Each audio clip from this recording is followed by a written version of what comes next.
It's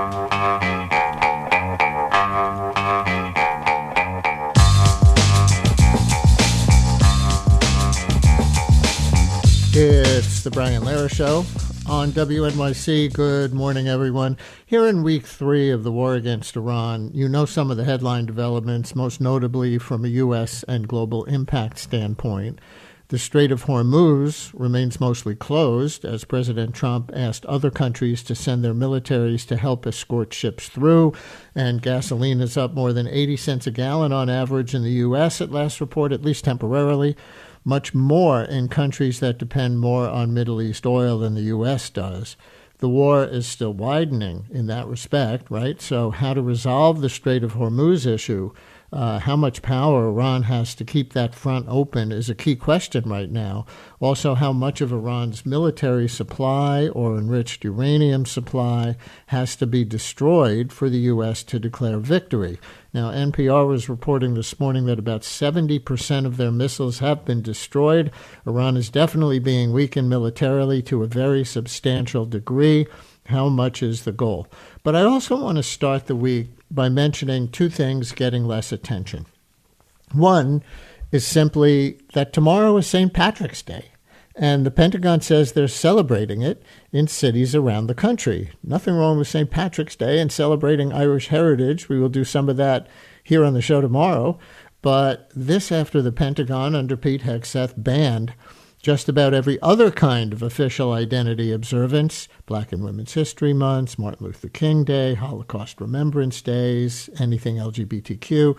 Is St. Patrick's Day an exception because Irish people are white, or the holiday has a Christian religious underpinning and it doesn't look like identity to him?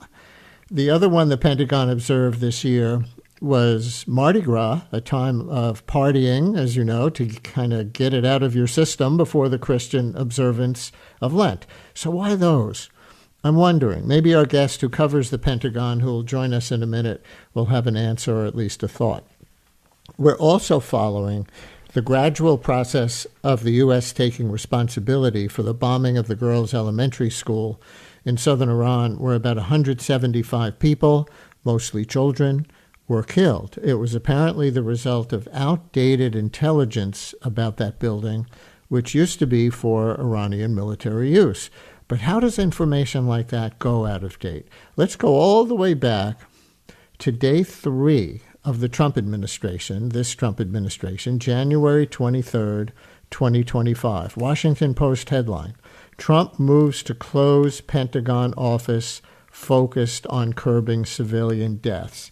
And it starts by saying the Trump administration is moving to abolish a Pentagon office responsible for promoting civilian safety in battlefield operations, suggesting that incoming Defense Department leaders may attempt to loosen restrictions on U.S. military operations worldwide. So that from the Washington Post in January 23rd of last year, 3 days after the inauguration. Then in March of last year, as that proposal was quietly becoming a reality, an officer named Wes Bryant, whose title was Branch Chief of Civilian Harm Assessments, took it public, leaking details to the Washington Post. He described that moment on WNYC's On the Media this weekend.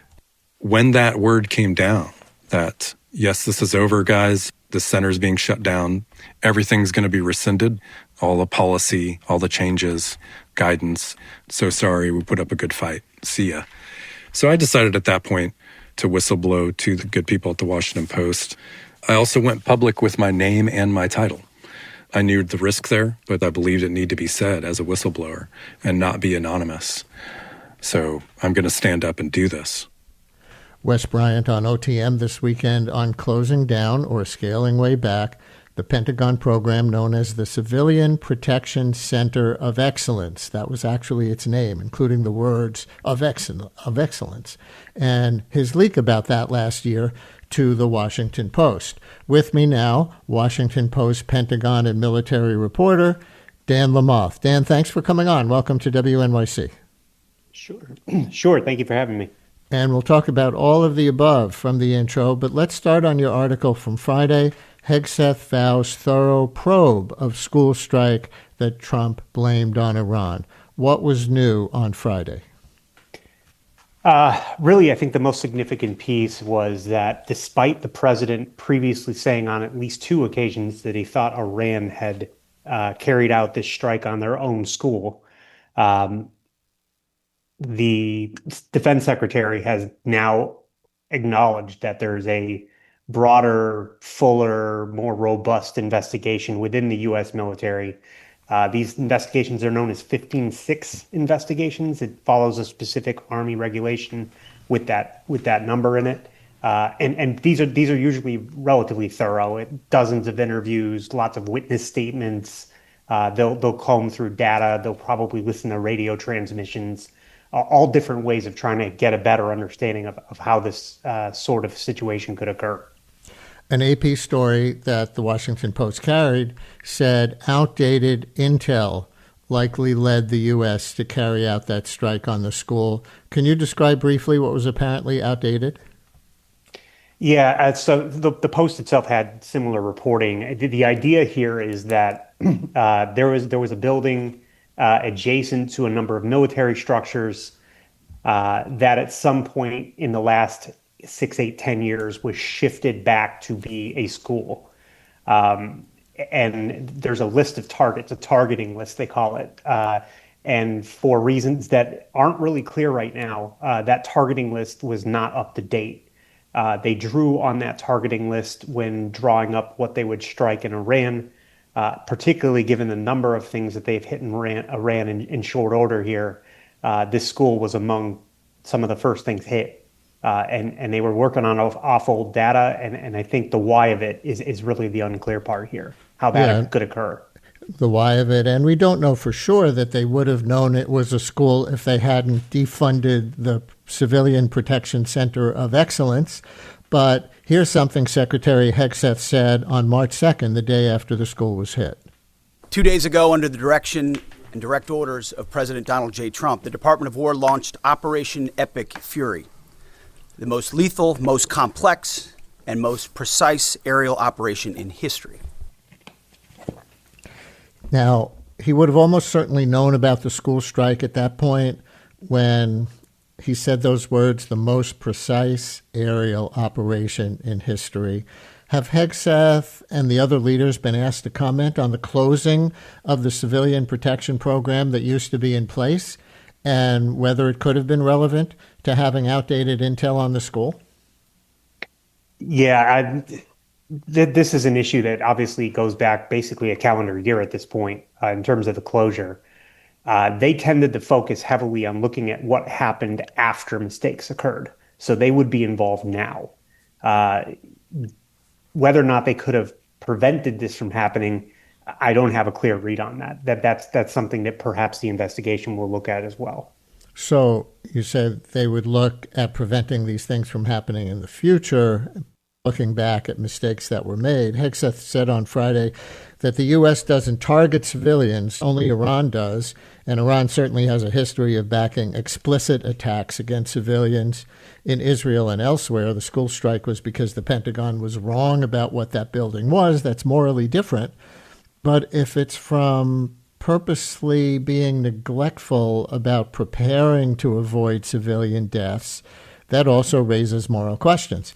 Did Hegseth say anything about how the Pentagon, under his leadership, will try not to make such mistakes in the future? He's framed it largely as, of course, the U.S. military wouldn't do these sorts of things on purpose. And I think, generally speaking, the U.S. military does have a relatively good record, but the exceptions to the rule tend to be pretty appalling.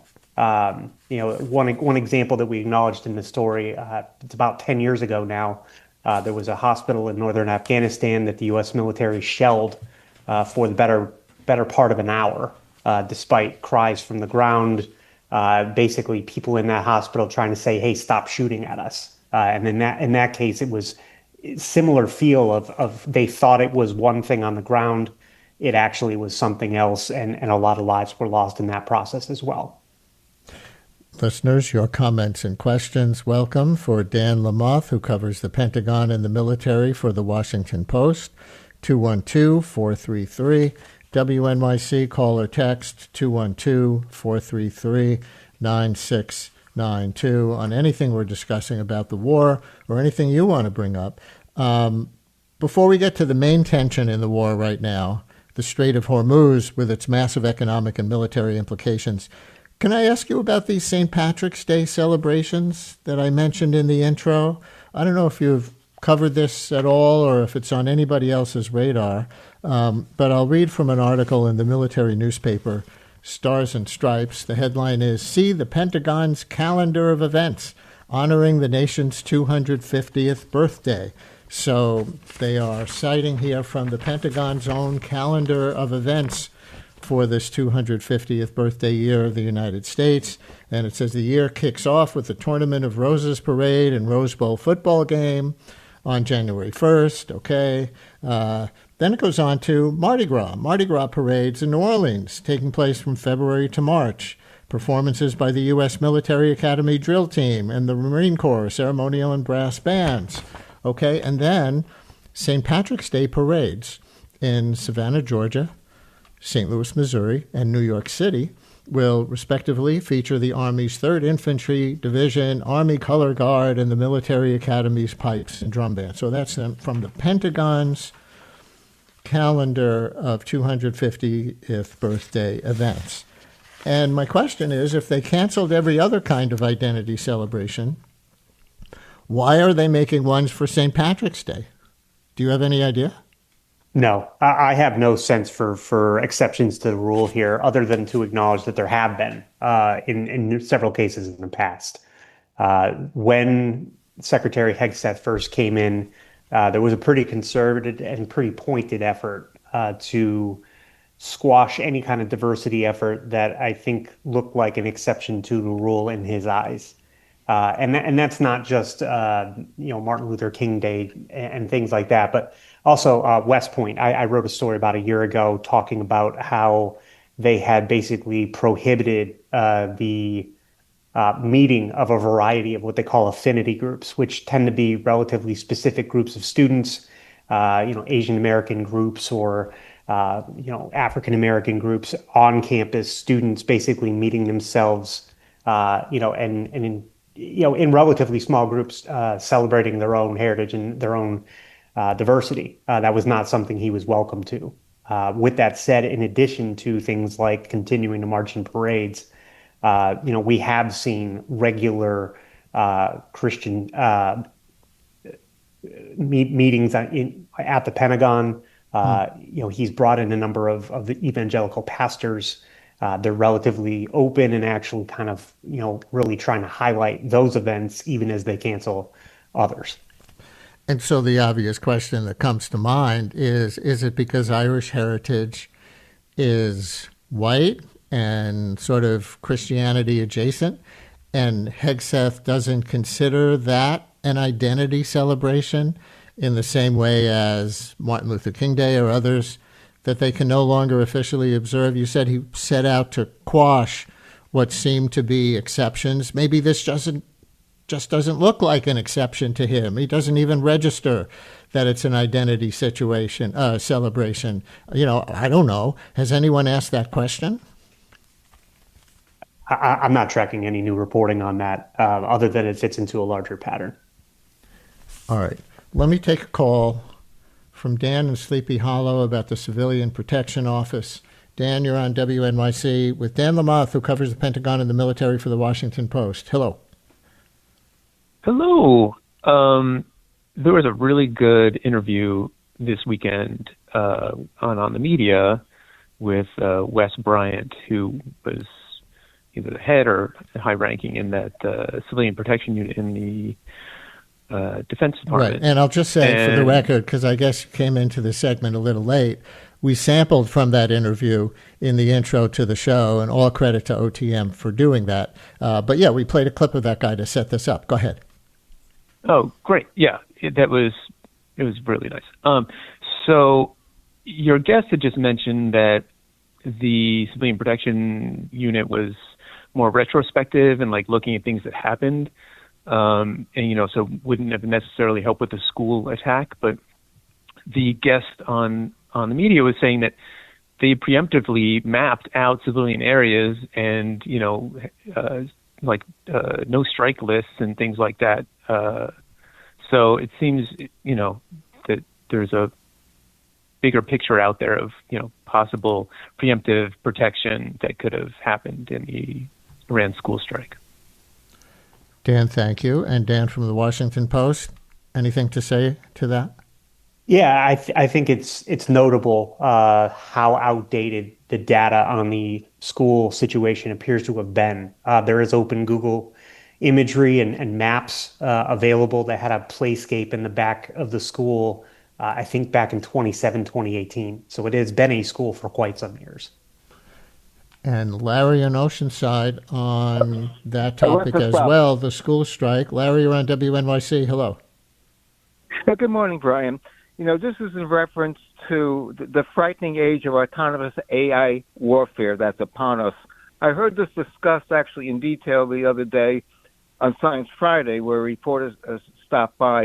And they're talking about the fact that Anthropic, among others, is engaged with the government in various contracts to supply this sort of level of sophisticated AI, which can actually select targets and act upon that information to select and kill targets, both human and otherwise. And it hasn't been ruled out as a possibility in this instance. So I'd be curious to see what your guest has to think about that. Thank you, Larry. Anything on that, Dan? Yeah, the Anthropic discussion within the Pentagon has been very lively. And Anthropic's concern was basically that humans would be eliminated from the kill chain, they would call it, too frequently and at too great of an extent. The Pentagon's long-time thought on this, predating the current Trump administration back to the first Trump administration at bare minimum, was that at the very minimum, there needed to be human beings that actually authorized the strikes, that actually said yes or no on a target. AI probably could have value in terms of saying, hey, you should look at X. This is happening, and kind of shift your attention to a certain spot. But if you're actually going to say yes or no on actually pushing the button, I think that is where it remains thorny. And I think that's a very live discussion moving forward. Thank you, Larry. Appreciate it. Another one on this topic with a critique of Iran that I think is going to be fair if I get his gist right from our screener. Sam in Brooklyn, you're on WNYC. Hello. Okay, look. Sam's with the kids, apparently. Hi, Sam. You're on WNYC. Yeah. Basically, I'm dropping my daughter off at school. We're running a drop late, but in the U.S., they don't put girls' schools in former military compounds. So, it just, people don't understand how dangerous and how fighting but they're a religious, fanatical group. You can't put a girls' school in a former compound. This is not the U.S. could try as hard as they could, but, we're dealing with an army from a different epoch. It's just a different, you can't compare. Uh-huh. Yeah, listening. sure. Sam, I got you. I think you... Okay. Go ahead and drop your daughter off. Don't want her to be late for school, but I think you make a really good point. Sam, we could say, Dan, we could say in response to Sam's call that there is a multifactorial cause to this school strike. And one of the causes, besides the ones from the U.S. perspective that we've been talking about, is that the map does show that school, which used to be part of the military compound that's right there, is still adjacent to what are still military use buildings. And so the intelligence may have been outdated. Perhaps the United States is at fault for allowing intelligence about civilian targets, civilians to avoid targeting, allowing it to become as outdated as it did. But the caller asks, who puts a school for children, in effect, on a military base? And that's a fair question. Maybe we do it too. I don't know. There are military schools. There are, in this case, the school, from what I read, was primarily for children of people in the Iranian military who were stationed there. So the school is very integrated with the base. Is that fair to say? Yeah, I mean, the point's taken, and frankly, I mean, the facts would bear out that, the Iranian military, the Taliban, a number of the other U.S. adversaries over the years, they don't adhere to the same standards the United States does generally. They're open to using civilians as shields. They're open to, basically trying to complicate American targeting or targeting from other adversaries by placing civilians in the way. But I would add, particularly in this case, if an Iranian ballistic missile landed on an elementary school adjacent to an American military base, how would we be thinking of that?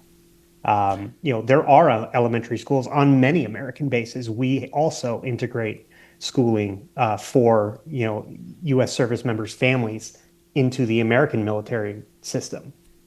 So that part of this is a real exception to the rule in terms of what the American military has appeared to have done. So that part of the caller's point is wrong, that they do this and we don't. We have schools integrated with military bases too. I know somebody whose pretty young child son went to a summer camp program that was at a fort. I will not name the fort, but a fort in New York. And so I guess the only difference is that we're not being struck at our military bases domestically at this point, but not that schools aren't integrated. Nevertheless, they did it. All right. We will talk about the widening war because of the Strait of Hormuz, as President Trump asks other countries to send military escorts for oil tankers and other ships. After a break, we'll play a clip of Ed Miliband, the UK's Energy Secretary, responding, and more with you. 212-433 WNYC, call or text.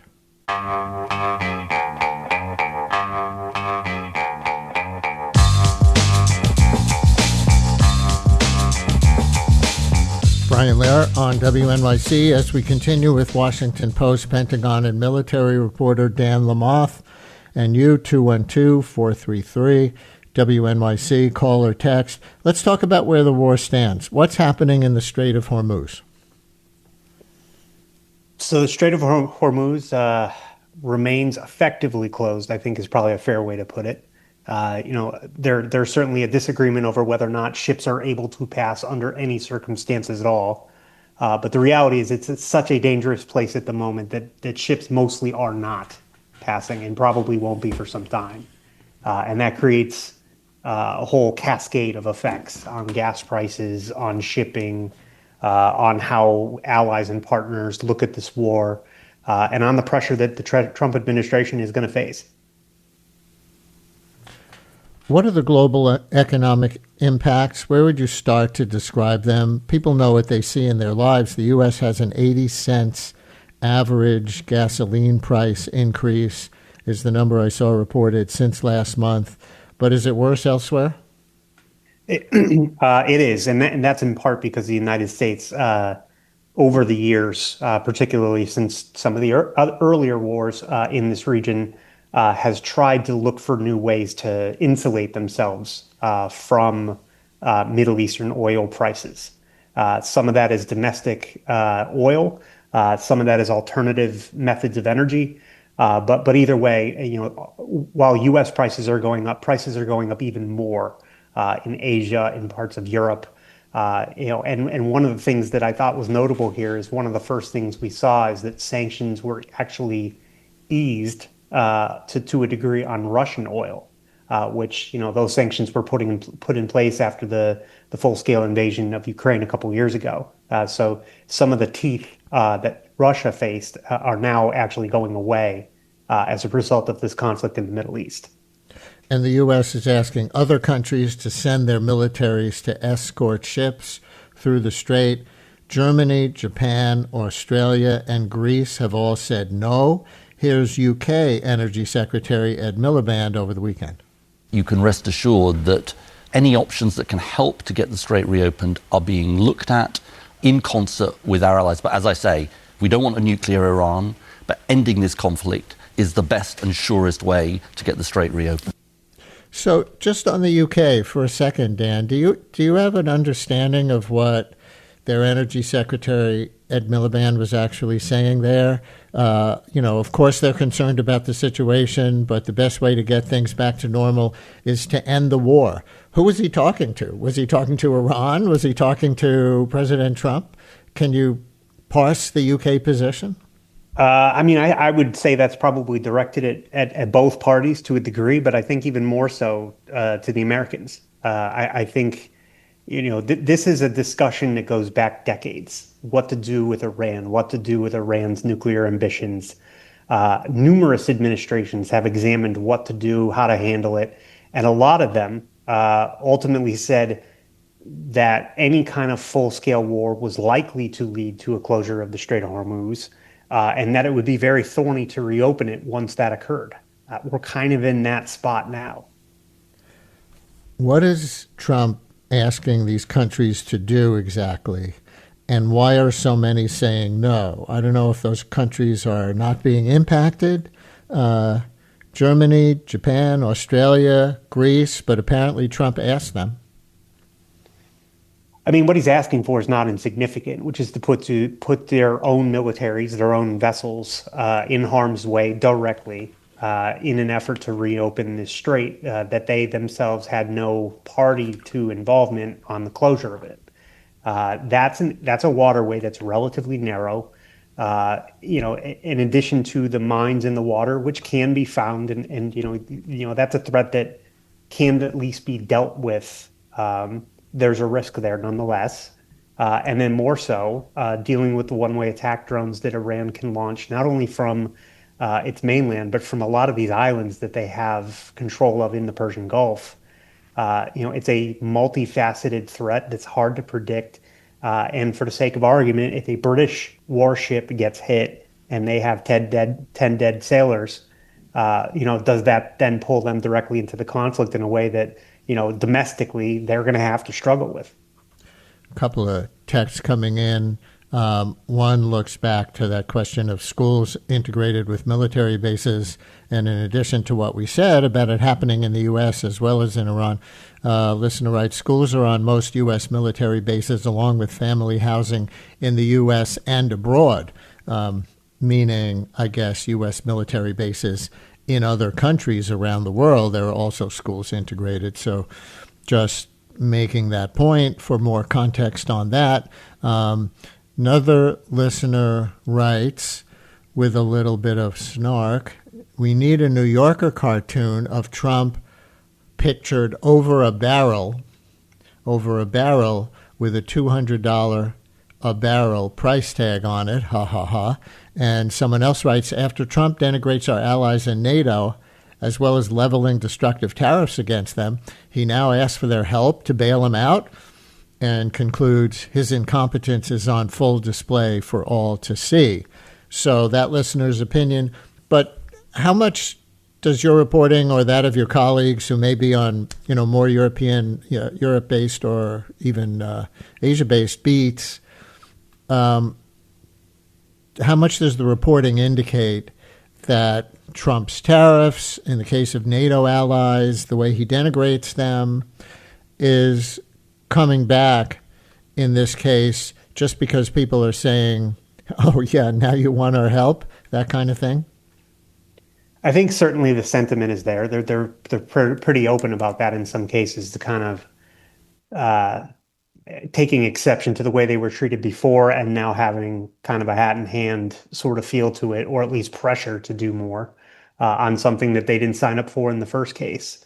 I think it's not just, how does an oil price out of Iran affect, for the sake of argument, a country in Asia. It's what's the down trickle effect of that? How does that affect Asian manufacturing? How does that affect, the supply chain that would then reach back to the United States? All of this stuff is interconnected. So you throw a major monkey wrench into the system economically. The downhill effect of that is, I think, to a degree predictable, but maybe not the full extent, or the full effect of it. I think some of that is going to take weeks, months, or years to figure out. Somebody in the Trump administration critiqued the media within the last few days for reporting stories asking if Trump underestimated Iran's ability to respond to the war, and used as an example, of course they anticipated that Iran would try to close the Strait of Hormuz. Do you, as a Pentagon reporter, have any facts to say on whether they anticipated it or whether they anticipated the extent to which the closing would be successful so far? Yeah, I thought the Trump administration and some of the early reporting there was to a degree kind of talking past each other. I believe the initial report was a CNN report that said the Trump administration had underestimated this. And the administration's response was to kind of take exception and to say, hey, of course we planned for this. I think in reality, both things very well might be true here. The military has planned for many, many years for the potential closure of a strait. It's something that regularly features in U.S. military war games. It's something that it's one of those like perennially thorny issues that changes over time based on the technology and other things involved, where they really have to think about how it might look, not kind of historically, but also how it might change over time. So yes, they're planning for it. We saw some additional reporting from the Wall Street Journal over the weekend that said the chairman of the Joint Chiefs, General Dan Kane, kind of presented President Trump with a lot of those concerns and made mention of the fact that it would be difficult to reopen. Not impossible, I suppose, but difficult. So the president heard those concerns at least and went forward with his plan anyway. So whether he underestimated it or whether his senior political advisors underestimated it or dismissed it, I think that's a separate issue. Well, what would an international military escort look like? Would it be effective, do any experts tell you, at neutralizing Iran's closing? Would they presumably have to engage in battle with Iran? And, the point of asking other countries to come in is to have Iran outgunned in the Strait? Or what's your understanding of the military implications, the scenarios? I think one model here we saw a few years ago when the Houthis started attacking following the attack on Israel in 2023. That widened into a regional conflict where a lot of these proxy forces, they would call it, people that are equipped, trained, supplied by Iran. One of those groups is in Yemen, and the Houthis in Yemen started opening fire on all kinds of commercial shipping in the Red Sea off the Yemen shore. That eventually led to a multinational effort where, a number of countries, the United States figuring very prominently in that, had to kind of try and figure out a way to reopen commercial shipping through the Red Sea, through the Suez Canal down south, and then into, basically the waterways that lead to Asia. We did see numerous civilian vessels that were hit with attack drones and short-range missiles and other things. This threat they face now off the coast of Iran, for me, it's that and more. It's that, but with more tech and probably more aim points. It's a much more broad problem off the coast of Iran than it is off the coast of Yemen. Even the Red Sea threat, some shipping went through there after you started to see, U.S. destroyers that were kind of placed there to try and shoot down incoming drones and other things like that. That's, I think, kind of probably a similar feel here. You're going to see American destroyers and other vessels like it that are, what can you shoot a missile at with a missile kind of idea.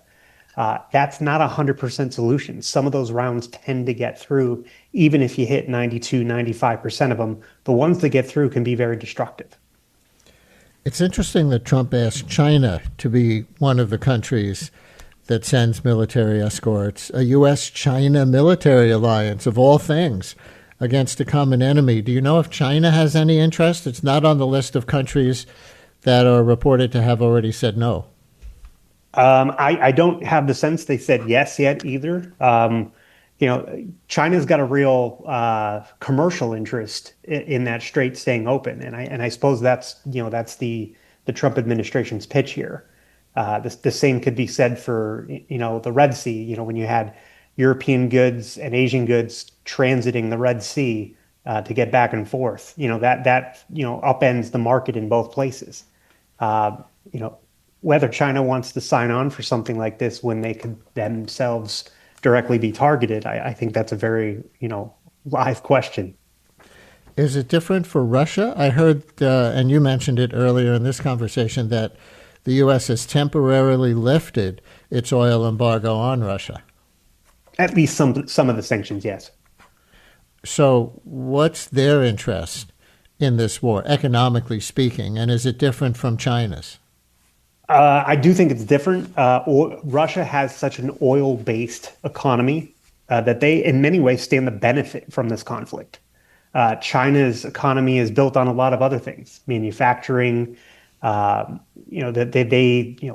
I mean, just all number of things that are not just oil.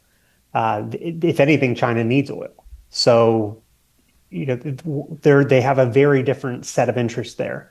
And we've also got some reporting recently from the Washington Post that would suggest Russia is, at least to some degree, assisting Iran in figuring out what targets to hit. Here's Ken in Queens, who I think has a question for you as a Pentagon reporter. Ken, you're on WNYC with Dan Lamothe from the Washington Post. Hi, Ken. Oh, hi. Thanks very much for taking the call. It's very exciting to be able to talk to both of you. I did have a question about covering the Pentagon. I think it was Friday, I listened to the Pete Hegseth press conference, and I didn't recognize a lot of course, the media groups that were there, except I think the Wall Street Journal was there. And I wondered if Dan could give a little of his insight into covering the Pentagon now, given the new rules and regulations that make it harder to be in the Pentagon, and what the press conferences are like. And I'll just give a little bit of news context for this for folks who haven't heard it. I'm reading a version from the pen.org site, that's the freedom of speech group, PEN America, which notes that the Pentagon booted longtime members of the press corps from the building months ago, and just days ago, it banned photojournalists from Iran war briefings. I think those were some independent photojournalists from Iran war briefings over photos that it deemed unflattering. And the latest wrinkle of this is they have a new directive the Pentagon inserting itself into editorial decisions by Stars and Stripes, this says, the military newspaper, and that it will break down and undermine the longstanding firewall between Pentagon leadership and independent news organizations. That's commentary from PEN America. So, Ken, what do you see in this regard as a Pentagon correspondent? And does it give you second thoughts about reporting anything? Are they trying and succeeding in chilling anybody's reporting, their journalism? Yeah, I mean, it's a multifaceted, multi-month discussion at this point. I was among dozens, easily, of reporters who departed the Pentagon in October. We were all presented with this option to sign a pledge that seemed to restrict a lot of independent reporting. It also put sources at greater risk, where basically if they could determine who a source was, even on unclassified information, I would add, which is really where I think my own concerns were. That put them at additional criminal risk, even for sharing unclassified information.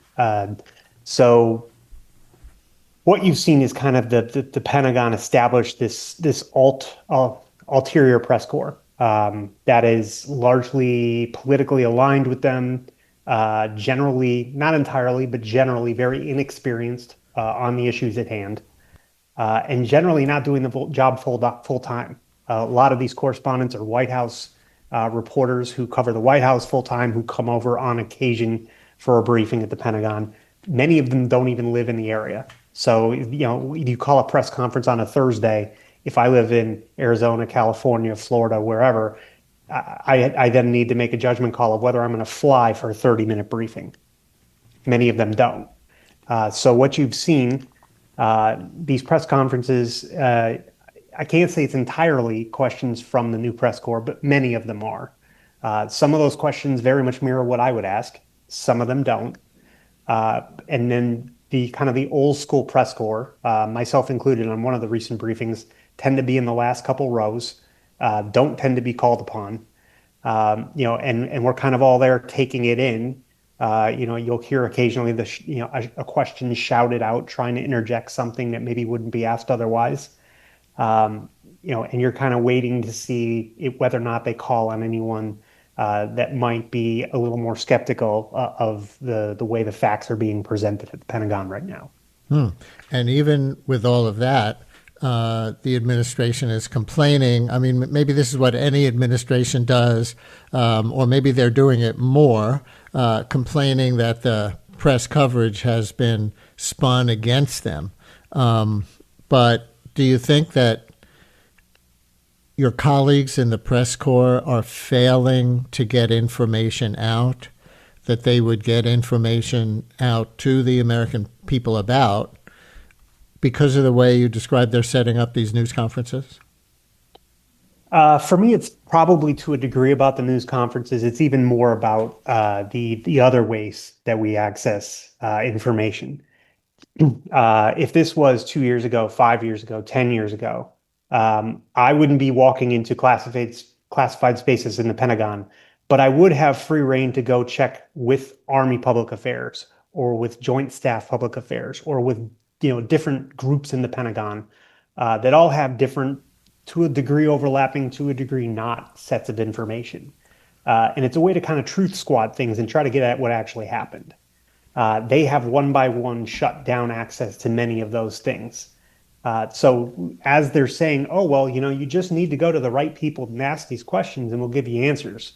Let me tell you, I've done that exercise quite a bit over the last year. One of the most common answers we get when we do that is either no answer at all, or an answer that basically resembles, we have nothing for you on that.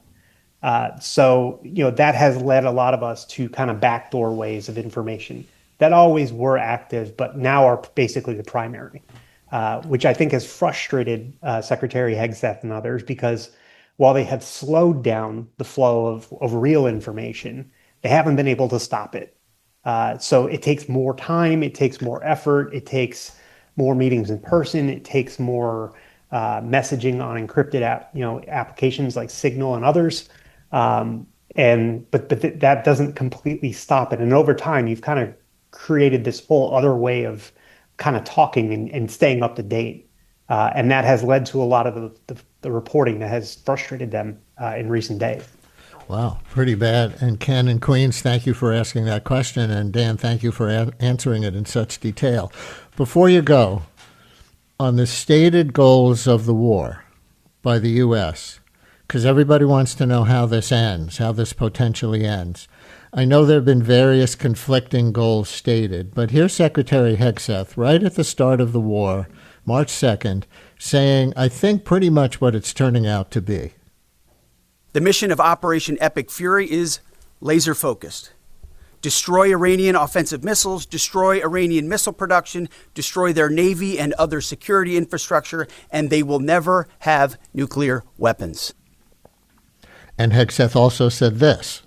All on our terms, with maximum authorities. No stupid rules of engagement, no nation-building quagmire, no democracy-building exercise, no politically correct wars.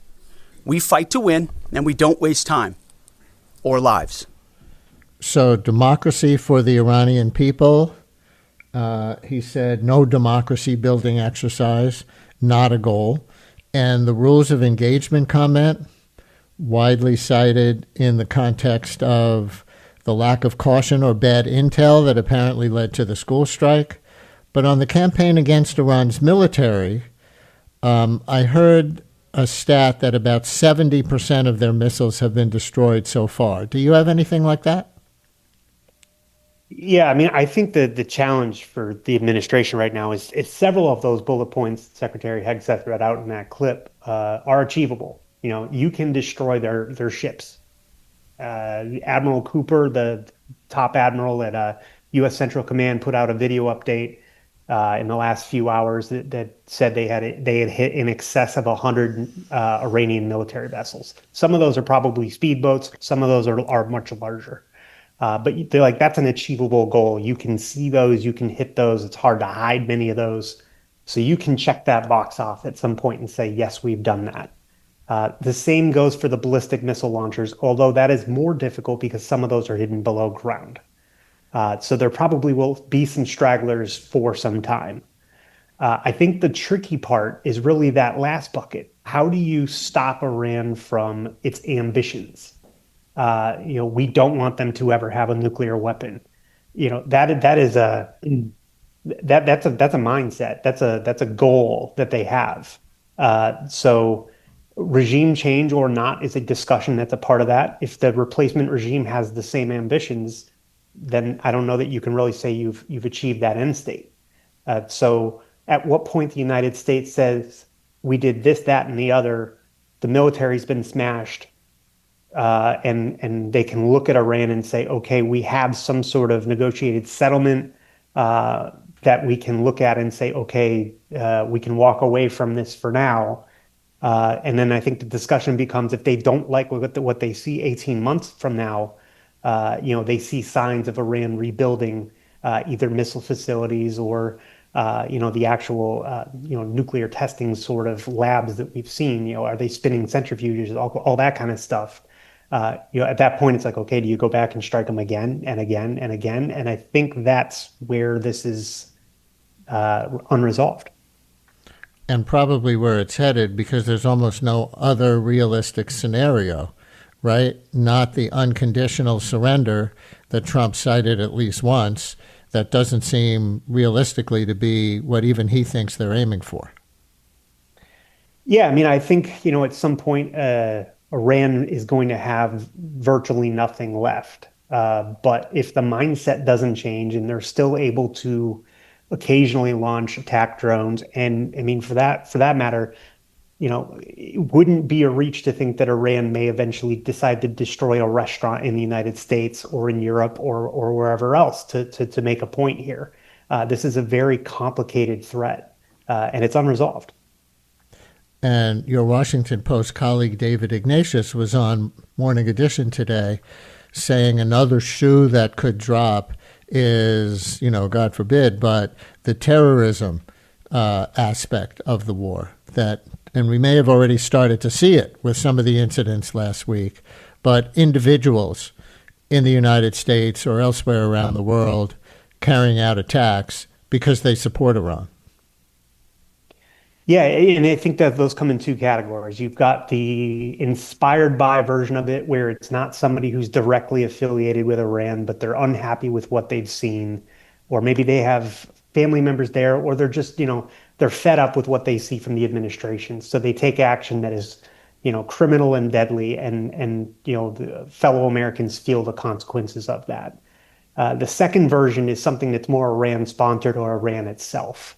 And that's something that we've seen Iran do in the region. It's been a concern in the United States in the past. There's been discussions of whether or not Iran had ambitions to assassinate Americans in the past. All of that, I think, becomes a much more acute threat at a time like this. And so last question, just to circle back to the Strait of Hormuz, because that part becomes Iran's decision as to when to end the war. How do your colleagues who are experts on this see that situation actually resolving? So one way is that you find some sort of off-ramp with a discussion, and Iran pledges to stop launching drones in exchange for whatever concessions they can get. Another option here, and I think this is one that's got a lot of attention right now from not only folks like myself, but a lot of American veterans who served in earlier wars in this region, is there's a discussion right now, at least, of do you need to land troops in areas on the ground to go after some of these drone launching points? And that would mean basically putting American troops on Iranian soil, either the coastline, the islands, or both. And that becomes very dicey, in terms of what does that mean for these Americans that are involved? What kind of threats do they face? What kind of fatalities and casualties do we see? And whether or not the Trump administration decides to go there, I think there's very much an open messaging they might. But whether or not they actually do, I mean, that's a major decision. Absolutely. Dan Lamothe, who covers the Pentagon and the military for the Washington Post, thank you for so much time this morning and so much information. It's crucial. Sure. Thank you.